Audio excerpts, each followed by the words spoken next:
மாண்புமிகு பேரவைத் தலைவர் அவர்களே, நம்மளோட குடும்பத்தில் இருக்கிற, நம்மளோட வீட்டில் இருக்கிற நம்ம பாட்டியை, நம்ம அம்மாவை, நம்ம அக்காவை, நம்ம தங்கச்சியை பற்றின ஒரு தீர்மானம். அதை பற்றி பேசுகிறதுக்கு, அவங்களுக்காக பேசுகிறதுக்கு நம்ம மனசில் இருந்து, நம்ம இதயத்தில் இருந்து பேசுகிறேன். இதுக்கு முன்னாடி இந்த விஜய்க்கு கிடைச்ச இடத்துக்கும், இதுக்கு முன்னாடி இந்த விஜய்க்கு கிடைச்ச இடத்துக்கும் இன்னைக்கு இந்த விஜய்க்கு கிடைச்சிருக்கிற இடத்துக்கும் மிகப்பெரிய காரணமாக இருக்கிறதுல என்னோட பாட்டி, அம்மா, அக்கா, தங்கச்சிங்க தான் மிகப்பெரிய காரணம்ங்கிறத என்னால் மறுக்கவே முடியாது. அந்த நன்றி விசுவாசத்தோடு, அப்படி ஒரு உணர்வோடு தான் இப்போது இங்கே நின்று பேசுகிறேன். பெருசாக பணம் இருந்துட்டா ஒரு வீட்டுக்கோ, பெரிய பொருளாதாரம் இருந்துட்டா ஒரு நாட்டுக்கோ பெரிய பேர் வந்துடும்னு சில பேர் நினைக்கலாம். ஆனால் உண்மையாகவே ஒரு வீட்டுக்கோ ஒரு நாட்டுக்கோ எப்போ பெரிய பேர் கிடைக்கும் தெரியுமா? அந்த வீட்டு பெண்கள் தனிப்பட்ட முறையில் சமூகத்தில் உயர்ந்தாதான் பெரிய பேர் ஒட்டுமொத்த சமூகத்துக்கே கிடைக்கும். நம்ம தமிழ்நாட்டு மண்ணில் சங்க காலத்தில் இருந்த அன்னைக்கும் சரி இன்றைக்கும் சரி மிகப்பெரிய அடையாளமாக இருக்கிற பெண் ஆளுமைகள் நிறைய பேர் இருக்காங்க. ஔவையார், காக்கை, பாடினியார்னு சங்க காலத்து ஆளுமைகள், கண்ணகி, மணிமேகலை, குண்டலகேசி, இவங்கெல்லாம் இலக்கியத்தில் நிலைச்சி நிற்கிறவங்க. ஆண்டாள், காரைக்கால் அம்மையார், இவங்கெல்லாம் ஆன்மீகத்திலையும் இலக்கியத்திலையும் உயர்ந்த இடத்துல இருக்கிறவங்க. ராணி வேலு நாச்சியார், குயிலி, அம்புஜம் அம்மாள், ருக்மணி லட்சுமிபதி அம்மாள், டாக்டர் முத்துலட்சுமி ரெட்டி அஞ்சலை அம்மாள், மக்கள் சேவகர் அஞ்சலை அம்மாள்னு நம்ம நாட்டோட விடுதலை போராட்டத்தில் கலந்துக்கிட்டவங்க. நம்ம தமிழ்நாட்டு பெண் ஆளுமைகள் நிறைய பேர் இருக்காங்க. சுதந்திர போராட்டத்தில் இருந்து சமூக நீதி போராட்டம் வரைக்கும் கலந்துக்கிட்டவங்க தான் நம்ம தமிழ்நாட்டு பெண்கள். அது மட்டுமா, கல்வி, அறிவியல், அரசியல், நீதி, நிர்வாகம், தொழில்நுட்பம்னு எல்லா டிபார்ட்மெண்ட்லேயும் இன்றைக்கி நம்ம தமிழ்நாட்டு பெண்களோட பங்களிப்பு பெருசாக இருக்குன்றதை யாரும் மறுக்கவே முடியாது. அப்படிப்பட்ட நம்ம வீட்டு பெண்களுக்கு அரசியல்லையும் முன்னேற வழிவகை செய்யணும். அதுக்கு உரிய இடஒதுக்கீடு வழங்கணும். பெண்களுக்கு இடஒதுக்கீடு தர்றது ஏதோ சலுகைன்னு நினச்சிடக்கூடாது. சமூக நீதி சார்ந்தது, அரசியல் அமைப்பு சார்ந்தது. மாண்புமிகு பேரவைத் தலைவர் அவர்களே, நம்ம நாட்டோட மக்கள் தொகையில் ஏறக்குறைய பாதி பேர் பெண்கள் தான். அதனால் அனைத்து நிலைகள்லேயும் பெண்களுக்கு சம அந்தஸ்து வழங்கப்படணும்.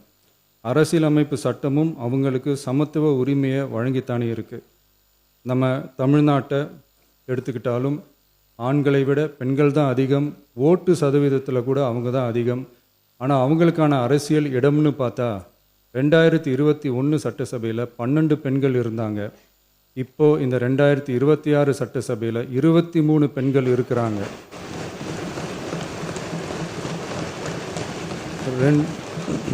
ரெண்டு மடங்கு ஆகி இருக்கு. ஆனாலும் சதவீத கணக்குப்படி பெருசாக உயரலை.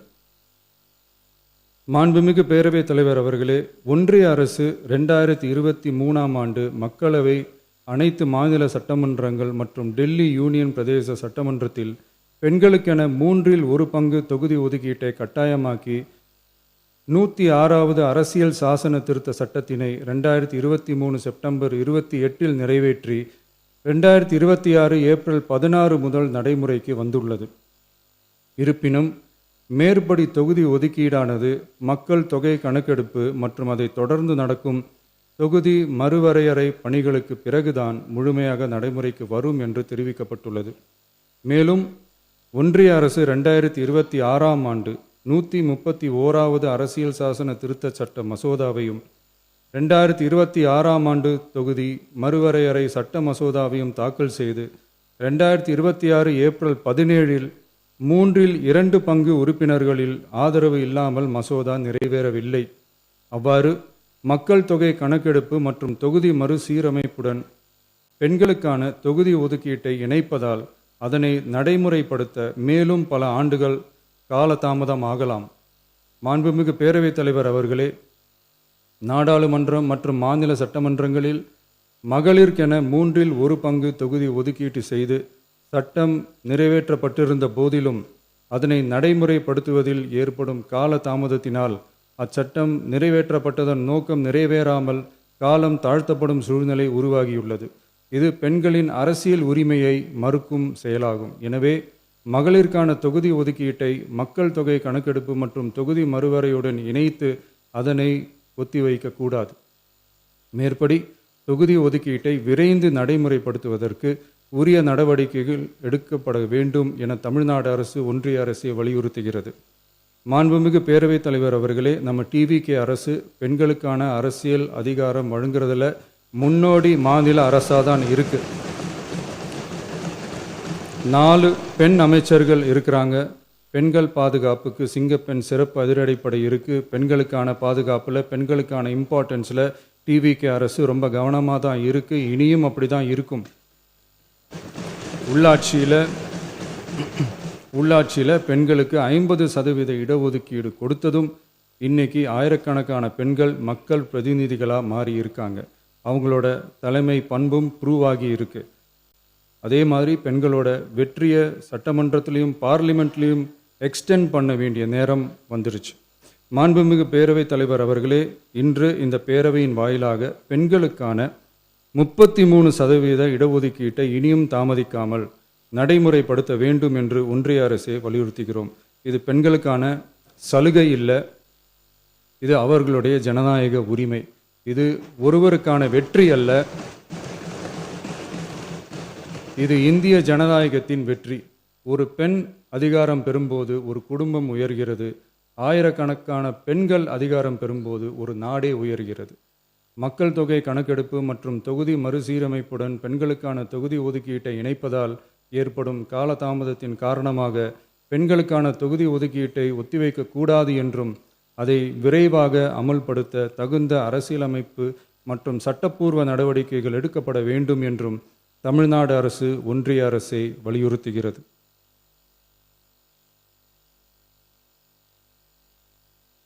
மாண்புமிகு பேரவைத் தலைவர் அவர்களே, டீலிமிட்டேஷன் தொடர்பான ஆலோசனை கூட்டம் தமிழ்நாட்டு மக்களவை மற்றும் மாநிலங்களவை உறுப்பினர்களுடன் தமிழ்நாடு அரசால் நமது தலைமையில் 8/8/2026 அன்று கலைவாணர் அரங்கத்தில் நடந்துச்சு. அந்த கூட்டத்தில் தமிழ்நாட்டை சேர்ந்த அனைத்து மக்களவை மற்றும் மாநிலங்களவை உறுப்பினர்களுக்கும் அழைப்பு விடுக்கப்பட்டு இந்திய தேசிய காங்கிரஸ் கட்சியின் 11 உறுப்பினர்களும், விடுதலை சிறுத்தைகள் கட்சியின் 2 உறுப்பினர்களும், இந்திய கம்யூனிஸ்ட் கட்சியின் 2 உறுப்பினர்களும், மார்க்சிஸ்ட் கம்யூனிஸ்ட் கட்சியின் 2 உறுப்பினர்களும், இந்திய யூனியன் முஸ்லீம் லீக் கட்சியின் உறுப்பினரும் மற்றும் மறுமலர்ச்சி திராவிட முன்னேற்றக் கழகத்தின் உறுப்பினரும் என 6 கட்சிகளை சேர்ந்த உறுப்பினர்கள் பங்கேற்றாங்க. இந்த கூட்டத்தில் டீலிமிட்டேஷன் தொடர்பாக விரிவாக ஆலோசிக்கப்பட்டுச்சு. அந்த ஆலோசனையில் டீலிமிட்டேஷனால் தமிழ்நாடு மற்றும் தென் மாநிலங்களுக்கு ஏற்படக்கூடிய பாதிப்புகள் குறித்தும் அதை சரி செய்யறதுக்கான வழிமுறைகள் குறித்தும் விவாதிக்கப்பட்டு இறுதியில் டீலிமிட்டேஷன் தொடர்பாக சட்டமன்றத்தில் ஒரு தீர்மானம் இயற்றலாம்னு முடிவானுச்சு. மாண்புமிகு பேரவைத் தலைவர் அவர்களே, இந்தியாவில் 1952ஆம் ஆண்டு முதல் பொது தேர்தல் நடத்தப்பட்டது.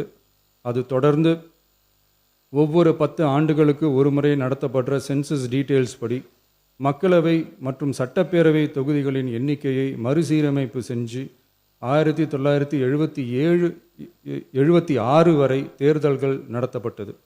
இந்த நிலையில் 1976ஆம் ஆண்டு 42வது அரசியலமைப்பு சட்ட திருத்தப்படி மக்கள் தொகையை சிறப்பாக கட்டுப்படுத்தும் மாநிலங்களுக்கு டீலிமிட்டேஷன் காரணமாக மக்களவை உறுப்பினர் எண்ணிக்கையில் எந்தவித பாதிப்பும் ஏற்படக்கூடாது என்பதற்காக அடுத்த 25 வருஷத்துக்கு 1971ஆம் ஆண்டு சென்சஸ் படி பாராளுமன்ற உறுப்பினர்களின் எண்ணிக்கை வைக்கப்படும்னு சட்டம் இயற்றப்பட்டது. அதை தொடர்ந்து அதே நிலையை முன்னிறுத்தி 84வது மற்றும் 87வது அரசியலமைப்பு சட்ட திருத்தம் 1971 சென்சஸ் படி மக்களவை தொகுதிகள் நிலைநிறுத்தப்பட்டன. இந்த திருத்தங்களோட நோக்கமே மக்கள் தொகை கட்டுப்பாட்டை செயல்படுத்திய மாநிலங்களின் உரிமைகளை பாதுகாக்கிறது தான். மாண்புமிகு பேரவைத் தலைவர் அவர்களே, அந்த 25 வருஷ லிமிட் இந்த 2026 முடியுது. இதை முன்னிட்டு கடந்த 50 வருஷமாக இருந்து வந்த டீலிமிட்டேஷன் தடையை அகற்றி 2011 சென்சஸ் அடிப்படையில் மக்களவை மற்றும் சட்டப்பேரவை தொகுதிகளின் எண்ணிக்கையை நிர்ணயிக்க நாடாளுமன்றத்தில் ஒரு மசோதா ஏப்ரல் 2026 அறிமுகப்படுத்தப்பட்டு அந்த மசோதா தோல்வியில் முடிஞ்சது. இப்போ மீண்டும் ஒன்றிய அரசு மக்களவை உறுப்பினர்களின் எண்ணிக்கையை 50% அதிகரிக்க செய்து டீலிமிட்டேஷன் மசோதாவை அறிமுகப்படுத்த உத்தேசித்து இருப்பதா சில அரசியல் கட்சிகள் தெரிவிப்பதா கூறப்படுது. இந்த வரக்கூடிய மசோதா குறித்து 8/8/2026 பாராளுமன்ற உறுப்பினர்களோட நடந்த கூட்டத்தில் விவாதித்தப்போ மேலே சொன்ன மாதிரி தற்போது அறிமுகப்படுத்தப்பட உள்ள மசோதா நிறைவேறினால் ஒவ்வொரு மாநிலத்துக்கும் தலா 50% மக்களவை உறுப்பினர்களின் எண்ணிக்கையை முதலில் அதிகரித்தாலும் அதனை தொடர்ந்து 2026 சென்சஸுக்கு பிறகு அரசியலமைப்பு பிரிவு ஆர்டிகல் 81(2)A அதன் கீழ் மாநிலத்தின் மக்கள் தொகையின் அடிப்படையில் தொகுதிகள் மறுசீரமைக்கப்படும். இப்படி செஞ்சால் தென் மாநிலங்களின் பாராளுமன்ற உறுப்பினர் எண்ணிக்கை வெகுவாக குறைய வாய்ப்பு இருக்குது. கடைசியில் மக்கள் தொகை கட்டுப்பாட்டை சிறப்பாக செயல்படுத்தின தமிழ்நாடு உள்ளிட்ட தென் மாநிலங்களுக்கு பெரும் அரசியல் பிரதிநிதித்துவ அநீதி இழைக்கப்படும். சர்வ வல்லமை பெற்றதா டீலிமிட்டேஷன் ஆணையம் இருக்குது. இந்த அதிகாரத்தை தவிர்த்து பாராளுமன்றத்திற்கே இறுதி செய்யும் அதிகாரம் இருக்க வேண்டும் என்ற கருத்தும் முன்வைக்கப்பட்டது. மாண்புமிகு பேரவைத் தலைவர் அவர்களே, தமிழ்நாட்டு உள்ளிட்ட தென் மாநிலங்கள் மக்கள் தொகை கட்டுப்பாட்டு திட்டங்களை சிறப்பாக செயல்படுத்தி பொருளாதார முன்னேற்றம் பெற்று வரும் நிலையில் கடந்த 50 ஆண்டுகளாக நடைமுறையில் உள்ள மக்களவை மற்றும் சட்டப்பேரவை தொகுதிகளின் எண்ணிக்கையை அப்படியே நிலைநிறுத்த வேண்டிய கட்டாய தேவை உள்ளது. எனவே தற்போதுள்ள மக்களவை உறுப்பினர்களின் எண்ணிக்கையான 543 என்ற அளவிலேயே நிரந்தரமாக வைப்பதற்கும் மாநிலங்களுக்கு இடையேயான எண்ணிக்கை பகிர்வை நிரந்தரமாக வைக்கவும், மேலும் தற்போது மக்களவை மற்றும் மாநிலங்களவையோட விகிதம் 2.2:1 என்ற அளவிலேயே நிலைநிறுத்த வேண்டும். அதற்கு தேவையான மற்றும் உரிய சட்ட திருத்தங்கள் பாராளுமன்றத்தில் கொண்டு வர வேண்டும் என்ற கருத்தை ஒருமனதாக தீர்மானிக்கப்பட்டுச்சு. மாண்புமிகு பேரவைத் தலைவர் அவர்களே, மகளிர் இடஒதுக்கீடு சட்டத்தினை அமுல்படுத்த மேலும் காலதாமதம் இல்லாமல் தற்போது 543 என்ற நிலையிலேயே 1/3 தொகுதி மகளிர் தொகுதிக்கு வருகின்ற 2029 பாராளுமன்ற தேர்தலில் நடைமுறைப்படுத்த வேண்டும் என்ற முன்மொழியும் தீர்மானிக்கப்பட்டுச்சு. ஆகவே மேற்கூறிய காரணங்களால் தமிழ்நாட்டில் உள்ள அனைத்து சட்டமன்ற கட்சியின் தலைவர்களும் ஒருமித்த கருத்தோடு தமிழ்நாட்டை முன்னிறுத்தி கட்சி வேறுபாடின்றி ஒருமித்த குரலில் பேச வேண்டும் என்ற கருத்தை வலியுறுத்தி நாம் முன்மொழிகிற தீர்மானத்தை ஒருமனதாக நிறைவேற்றி தருமாறு கேட்டுக்கொள்கிறோம். தொகுதி மறுவரையறை மற்றும் மகளிர் இடஒதுக்கீடு அரசினர் தனி தீர்மானம். தமிழ்நாடு உள்ளிட்ட அனைத்து மாநிலங்கள் மற்றும் யூனியன் பிரதேசங்களில் மக்களவை சட்டப்பேரவை உறுப்பினர்களின் எண்ணிக்கையானது கடந்த 50 ஆண்டுகளாக 1971 ஆண்டினுடைய மக்கள் தொகை கணக்கெடுப்பு புள்ளி விவரங்களின்படி நிர்ணயிக்கப்பட்டு தேர்தல்கள் நடத்தப்பட்டு வருகிறது.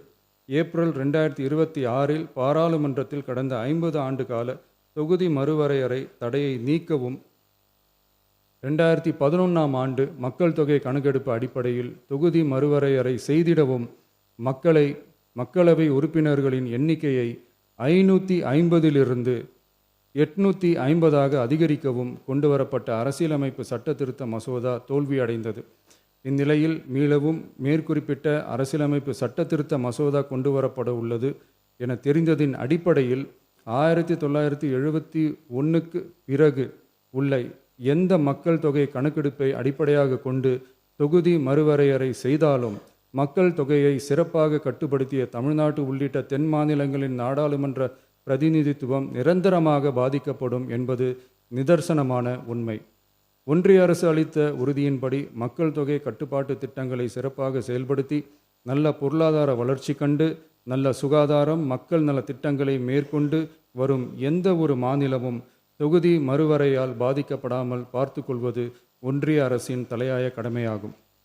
எனவே தற்போதுள்ள மக்களவை உறுப்பினர்களின் எண்ணிக்கையான 543 என்ற அளவிலேயே நிரந்தரமாக வைப்பதற்கும் மாநிலங்களுக்கு இடையேயான எண்ணிக்கை பகிர்வை நிரந்தரமாக வைக்கவும், மேலும் தற்போது மக்களவை மற்றும் மாநிலங்கள் அவையினுடைய விகிதம் 2.2:1 என்ற அளவிலேயே நிலைநிறுத்த வேண்டும் என்றும், அதே வேளையில் பெண்களுக்கான 33% இடஒதுக்கீட்டை காலதாமதமின்றி தற்போது 543 தொகுதிகளின் அடிப்படையிலேயே 2029ஆம் ஆண்டு மக்களவைத் தேர்தலில் நடைமுறைப்படுத்த வேண்டும் என்றும் ஒன்றிய அரசை வலியுறுத்தி தமிழ்நாடு சட்டமன்ற பேரவை கீழ்க்கண்ட தீர்மானங்களை ஒருமனதாக நிறைவேற்றுகிறது. 1.